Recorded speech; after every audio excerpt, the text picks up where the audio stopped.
Hi everyone, good morning. Sammy Flair here. Welcome back to Bolt Action.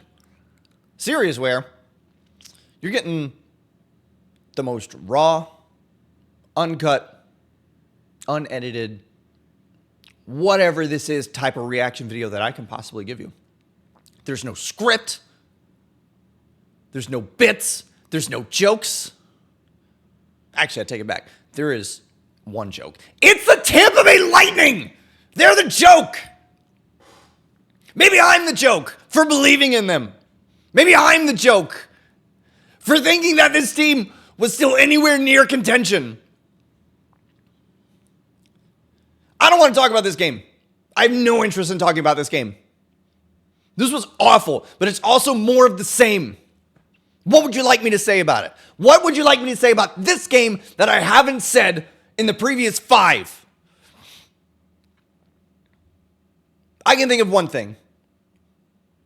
They took their performance against Detroit last night, 2 nights ago, and they made it even worse. They had a 40-minute section of the game against Detroit where they shot 11 times on net, and they followed it up with this effort against the Columbus Blue Jackets. A Columbus Blue Jackets who are still kind of middling right now. A Columbus Blue Jackets who are starting their backup goalie. No shame against Jet Greaves. I have you in fantasy. I actually do really believe in you.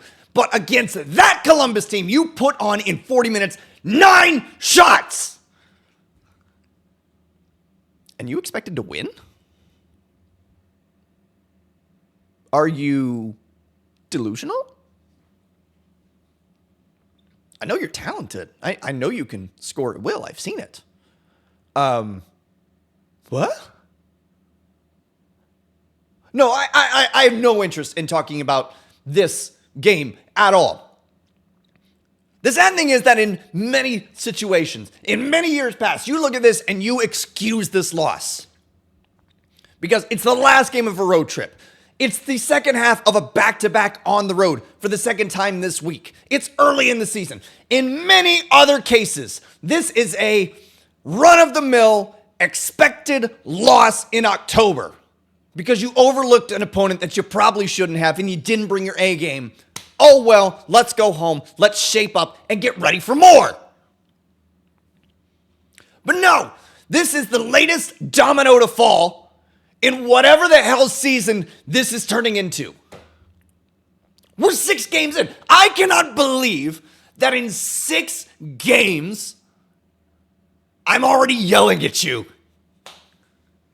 To the extent that I am. I've yelled and I've screamed in the first 5 videos, okay? I get it. But to this extent, to feel the extent of this frustration, this exasperation, in 6 games, I don't have a point of reference for it. Not in hockey, at least. I'm a Florida State Seminoles fan. I definitely have a point of reference in other sports, okay? Trust me, I know what I'm talking about. Since 2018, we have been so incredibly blessed by this team. Since 2018, it's been arguably the best team in the league. Throw Florida in that mix. But again, they really didn't do anything until the last 3 seasons. They won 2 cups. Yes, they deserve some consideration. Since 2018, first in wins, second in losses, only behind Boston because they had that ridiculous, 65 win season. Second in points percentage. Not points percentage, win percentage, I'm sorry. Second in points. First in goals for, first in goal differential, first in power play percentage. You have had one of the most prolific offenses, one of the most lethal attacks that the league has ever seen in the last 8 seasons. 7 seasons. Sorry, it's early in the morning. I'm mad. I can't do math.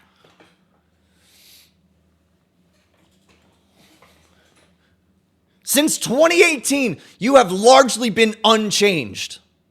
You've had the same core. A few pieces have gone away and come back. And a few have gone off for greener pastures, and at this point, good for them! Glad you got out! Get paid while you can! You've had John Cooper at the helm since 2018, since before that. I'm only counting the last 7 seasons. You've had John Cooper at the helm. You've had Victor Hedman, Braden Point, Nikita Kucherov, Anthony Cirelli, Yanni Gord, Ryan McDonough, Eric Chernak, Andrei Vasilevsky. Gordon McDonough went off, came back. Because we're getting the boys back together. It's going to be great. You shipped off your captain because you didn't want to play ball with him. Because you thought, I don't know, he can't play anymore. And you conveniently overlooked the intangibles that he brought. The leadership that he brought to this team. The ability to gel everyone together. To mix difficult personalities. Who's putting a leash on Kucherov right now? Who's pointing out, hey, we need to go after that guy right there. He's a piece of shit. Did you hear what he said about your mom? Go get him. Especially when you have young guys, big guys who are willing to fight, who are willing to be that physical force for you. You have Curtis Douglas. You have a 6'9", 245-pound forward, not defenseman. Can you imagine? And you're sticking him on who exactly? You have J.J. Moser, who might actually be unhinged. He might have a few screws loose in his head. Who are you sicking him on? And for what purpose? You have Emil Lilleberg, who I believe, if he's not the league leader, he's in the top 5 in penalty minutes. Part of that is just dumbass decision-making, and part of it is just you're putting him into fights for reasons. You have this team that has been one of the best in the league for 7 straight years. And at this point in time, you are 29th in the standings. The only teams that are worse than you are the Los Angeles Kings, the Calgary Flames. I don't understand why either of them are that bad at this point, but below them is the San Jose Sharks. Arguably, 2 of those 3 teams deserve to be above you. You should be 31st. With the way you've been playing, you should be 32nd. You should be last. You are last in your own conference. You're behind such names as the Ottawa Senators, who you allowed to come back on you. You are behind such names as the Buffalo Sabres! The same Buffalo Sabres who haven't done anything in 17 years! The same Buffalo Sabres that year in and year out have no hope of anything whatsoever because all their top talent demands a trade. They want to get out because the Buffalo Sabres are an organization that's in shambles. The perpetual rebuild for the Buffalo Sabres is going to go until the year 2055 when they finally resort to asking Tom Brady to play hockey just to see if he can do it. You're worse than that team. You're winless at home right now. You have 0 wins on home ice. Your starting goalie, your perennial Vezina candidate, has 0 wins because you can't protect him. Because you can't stop letting breakaways happen. Because you can't stop making stupid passes. Because you can't get your act together. You've choked away nearly every lead that you had. You choked away a 3-1 lead to the Ottawa Senators. You choked away 2 one-goal leads to the Washington Capitals. You choked away a 1-goal lead to the Columbus Blue Jackets. You didn't lead at all against the New Jersey Devils or the Detroit Red Wings. And you nearly choked away a 4-1 lead to the Boston Bruins. You tried your hardest to get rid of that game. No, against all odds, you came away with a W in that game. Good for you.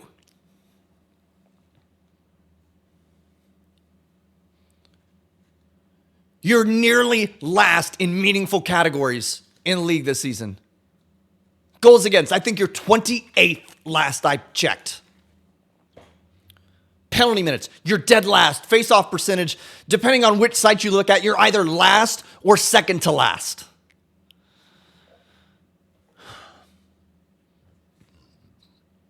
Goal differential, you're in the negative for the first time in a very, very long time. Shots against, you are dead last. Your defense is non-existent, and it's not just your defense core. Your forwards can't back check. Your forwards are consistently making mistakes in the offensive zone, in the neutral zone, in the defensive zone that are directly leading to goals, to quality opportunities, to people making your Vezina winning goalie look like it's his first year. Look like he plays for the aforementioned Buffalo Sabres, who you are behind in the standings!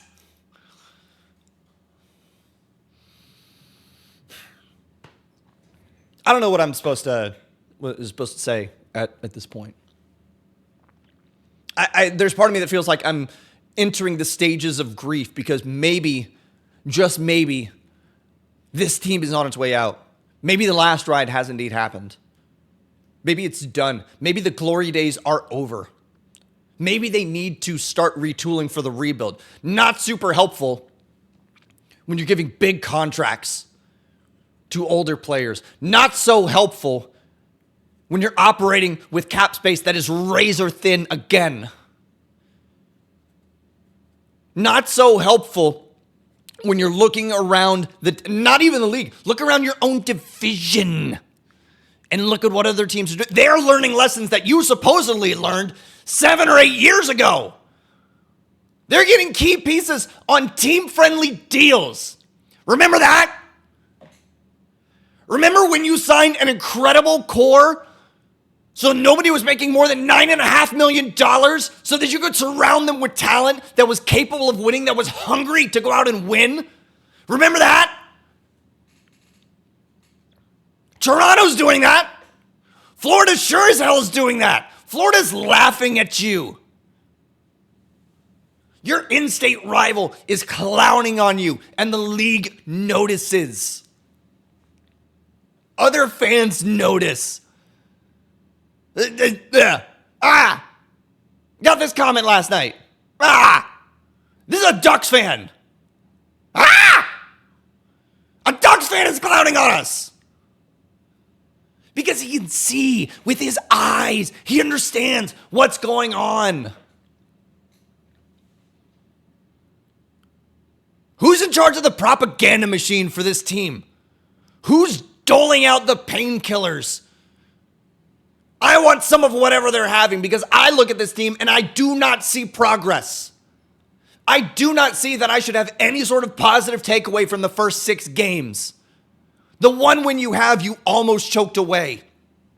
And what I'm supposed to feel good that on a 4-game road trip, you got a couple of points in the standings?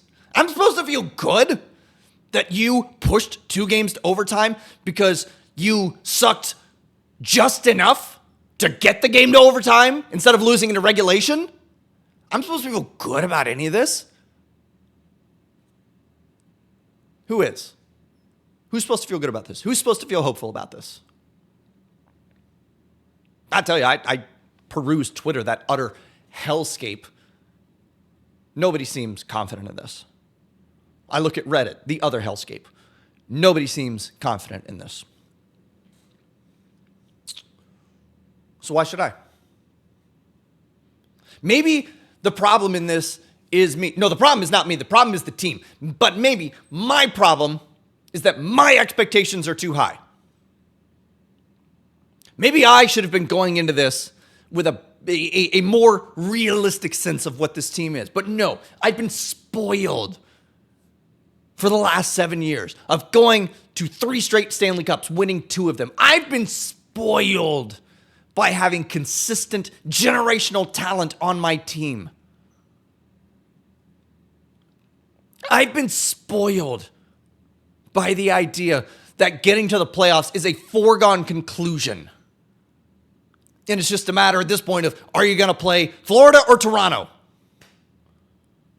Because the league sucks and you don't get any other options outside of your own division unless you're a wild card.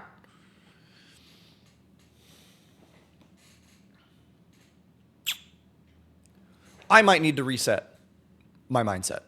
I might need to have a more realistic idea of what this team actually is. I don't know. What I do know is that this team is basically taking a week off. You don't play again until Thursday. You get Chicago at home. You get Anaheim at home. You get Vegas at home. And you play Nashville. And I forget if Nashville's on the road or not. I think it's on the road. Regardless. You're 6 games in. You have 4 points in the standings.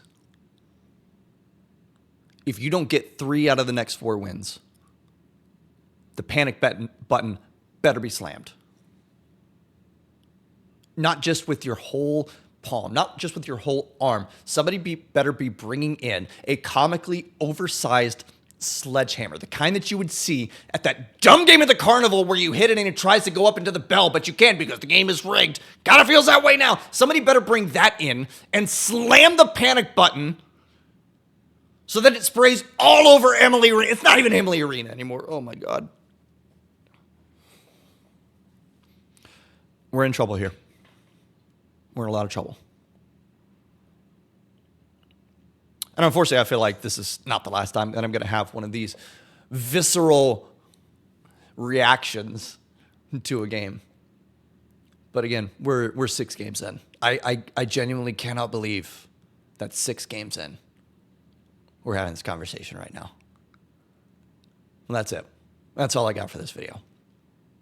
Thank you so much for watching. Thank you so much for giving me just a little bit of your time. I hope that this team gets their act together. And if they don't, I hope they blow it up. Get it out of the way early. Again, if you're interested in watching the Tampa Bay Buccaneers play the Detroit Lions along with me on Twitch, Monday night, October 20th, twitch.tv/Sammy Flair. I'll be doing live commentary there. Undoubtedly getting some sort of work done. Hopefully not to this extent. But until I see you again, remember, go Bolts. And I actually don't know.